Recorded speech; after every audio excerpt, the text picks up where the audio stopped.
What's up, y'all? It's your girl Sakina, and I'm back with another review. This is my review for Belle Collective. This is season 2, episode 8. So before we get into this episode, I do want to let y'all know to tune in to the Whether You Like It or Not panel. It will be hosted by Josiah's World TV. It will be this Tuesday at 9:15 Eastern Standard Time. Once the link is available, set your reminders, check the community tab. We will repost it. Go ahead and kiki with us with this episode of Belle Collective, as well as the reunion part 2 for the Real Housewives of Atlanta. But let's go ahead and get into this review, right? So it opens up with Akeisha, Letitia, and Marie Monroe having lunch together. Now, Akeisha is like, if you don't like me, I don't give a damn. So she is a little reluctant to meet up with the women, but we'll just see how it goes.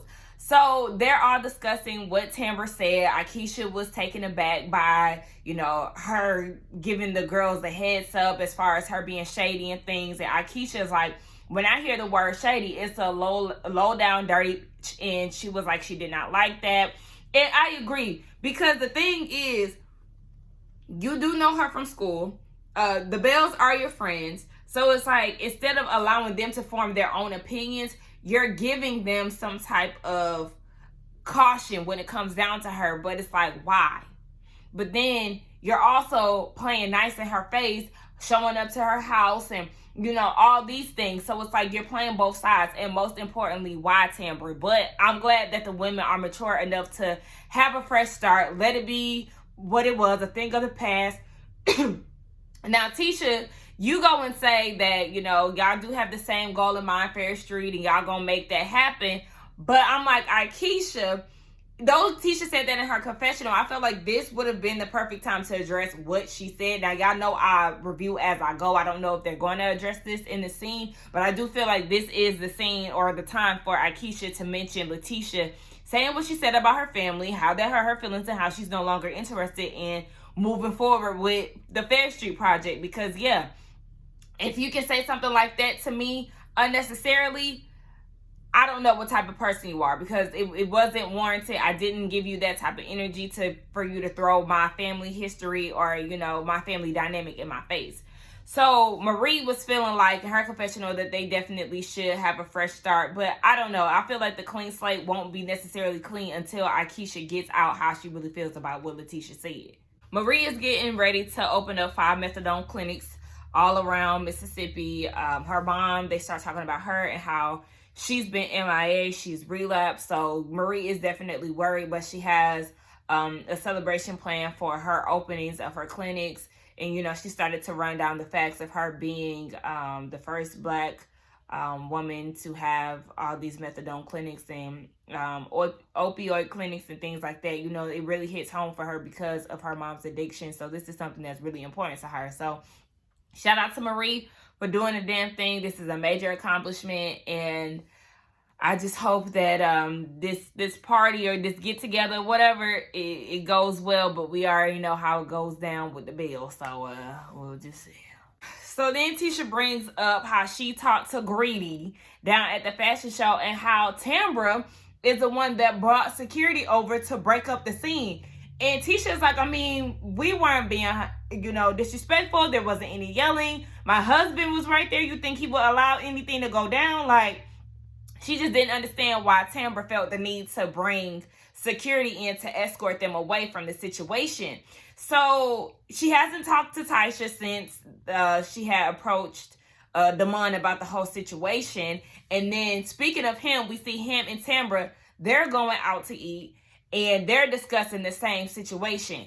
And he was basically like, this never happened. I can't respect her for saying this, talking about Tisha. Now, do y'all, I already commented on this on one of the other episodes where Tambra keeps addressing Tisha as the decorator. It seemed like she was fine with Tisha up until Tisha said, and I'm saying she was fine with her as far as like the conversation of Tisha telling her about, their relationship. She was like, yeah, I know her. Like, we've been on the phone before and all of that. And then it was just like, yeah, once you heard what was being said about her and him having this emotional connection, now she's no longer Tisha. She's now the decorator. Like, she keeps addressing her as that. And I'm like, you're gonna look like a fool when it comes out that they actually did have something going on. I don't know what they had, I wasn't there, of course. I don't know what was going on between the two of them, but whatever it was, remember, Damon said that was back in 2014.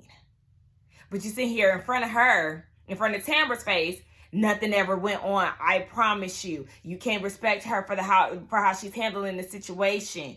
You don't know what she's talking about and all it is, but something, according to the conversation that you had with Tisha, was back in 2014. So yeah, it's something going on. And while Tambra's sitting there talking about, out of all the things that she has going on, it's just sad that her focus is on us. Girl, get your fake ass out of here. Like, I just cannot stand Tambra anymore. Like, I'm just looking at her like, one, I don't like the way that you played the two-faced thing with Akeisha and the girls. And then on top of that, you keep standing 10 toes down on whatever Damon is saying to you. Meanwhile, y'all had this long break and you have no idea what he was doing in between those times. And now all of a sudden, this woman is the decorator instead of Tisha. Like, I'm just so sick of all of this. Now all of a sudden, this lady is on some fatal attraction. She's delusional. She's crazy. She's jealous. And just looking at them together, I'm disgusted. Like, I don't even know the full story, but just like, it's something is very fake and phony about this situation. And that's the reason why I'm kind of looking like, I can't wait till Tisha come out and say how she feel about it, and what actually is going down. But I'm just looking like, you so confident in this man.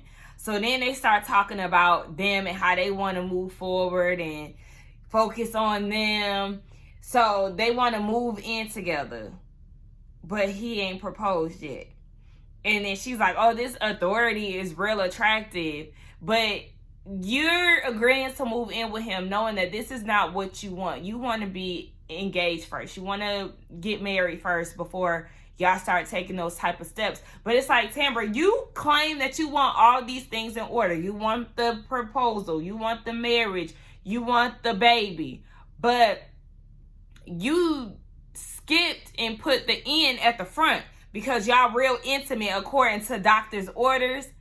So now y'all having plans on making a baby, but he hasn't even proposed to you at the least first.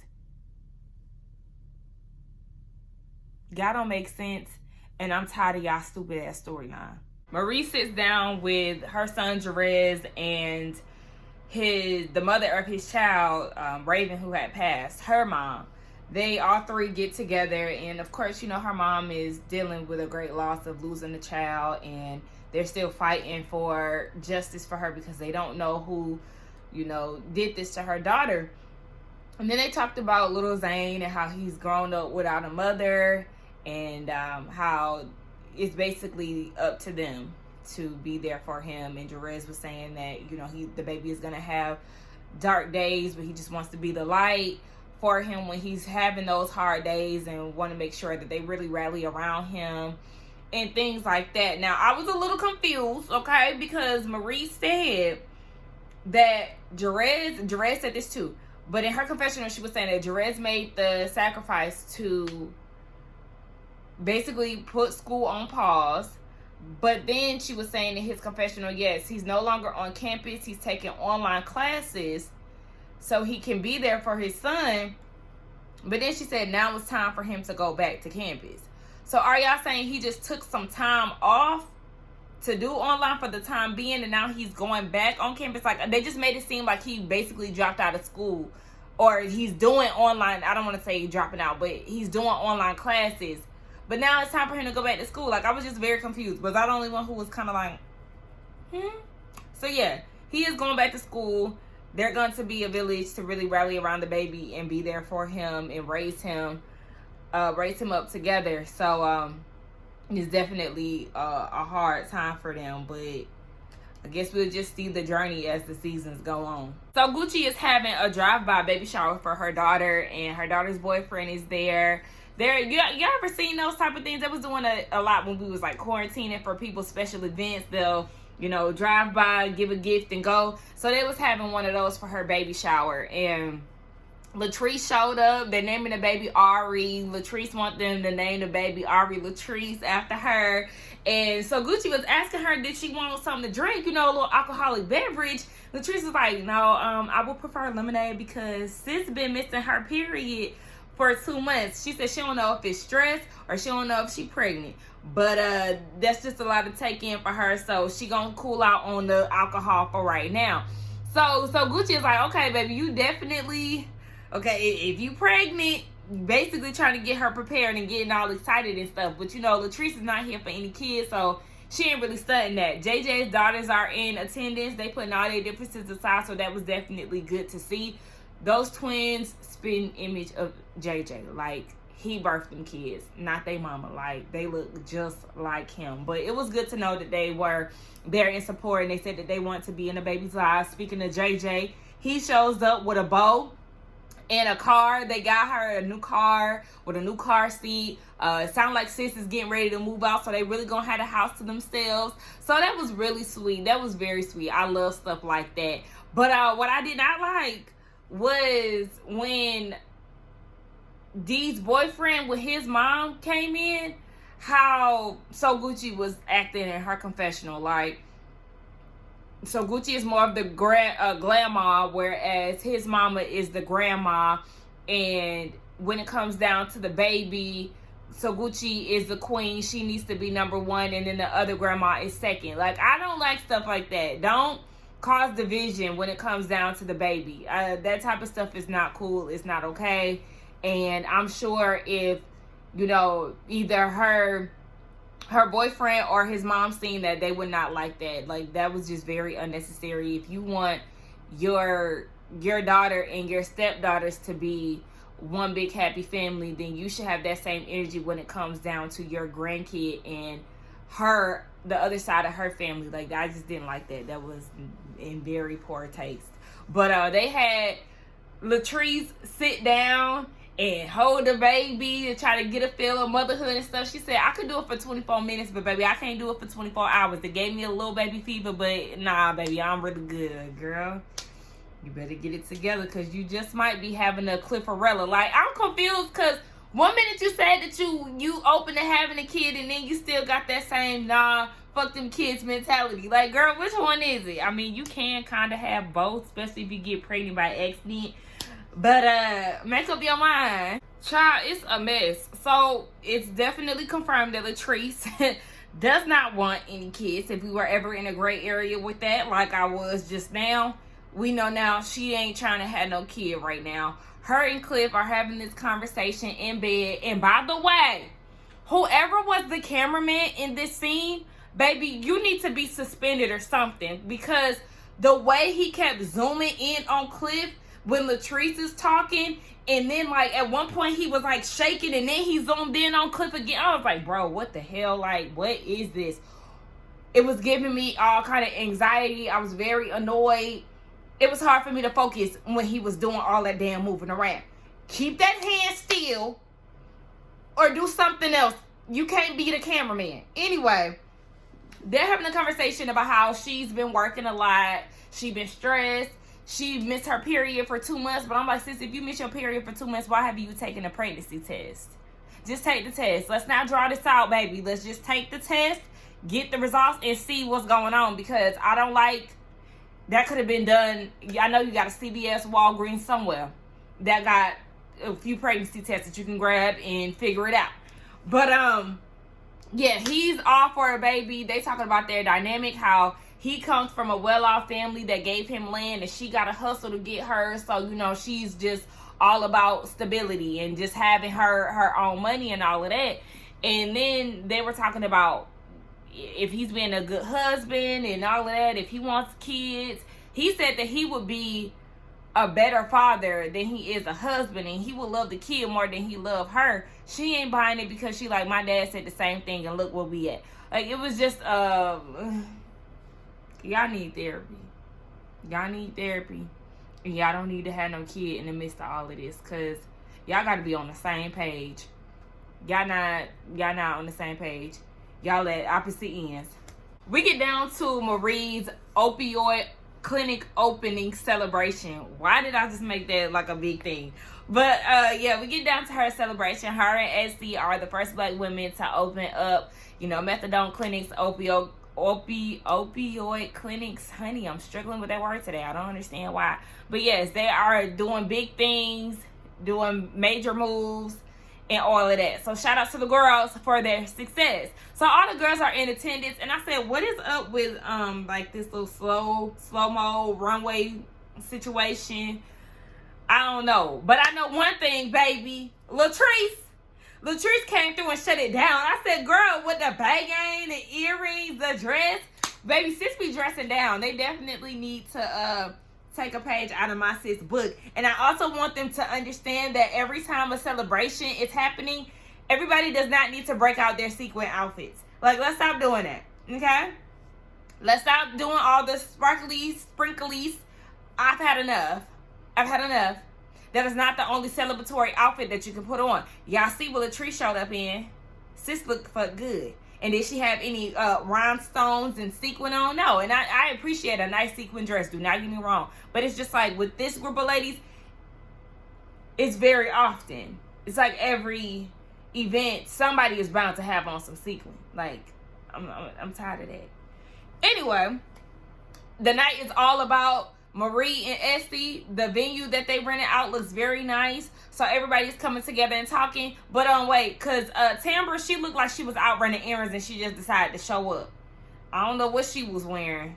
But yeah, sis, they had caught her at a bad time or whatever. So they start talking about her in the fashion show and how they got the security called on them. So Latrice and Tisha, they definitely like, yeah, she had them call security on us. Like, what's happening? Belle the Stallion thought she had missed something once she seen security roll up, and Tambra was like, that was the radio station. They wanted to make sure that they was good. But Latrice ain't buying it. She feel like she hired that security, and she did that to keep people from really uncovering whatever her and Greedy got going on, because it's real fake, and she just trying to cover her ass. And I said, we see each other, Latrice. Belle the Stallion got to telling them about this event. You know, she is also Akeisha's PR as well as Latrice. So she was letting the girls know that Akeisha is having an event, a shareholder event, if I'm not mistaken. And she's just basically inviting a few people out to let them know that she's back in Jackson. But I'm like, okay, you doing this to let people know that you back in Jackson, but the people in Jackson didn't even know you when you was in Jackson. Okay, so yeah, she's doing that. She's letting people know about the business that her and her husband is opening, as well as her vision for Fair Street.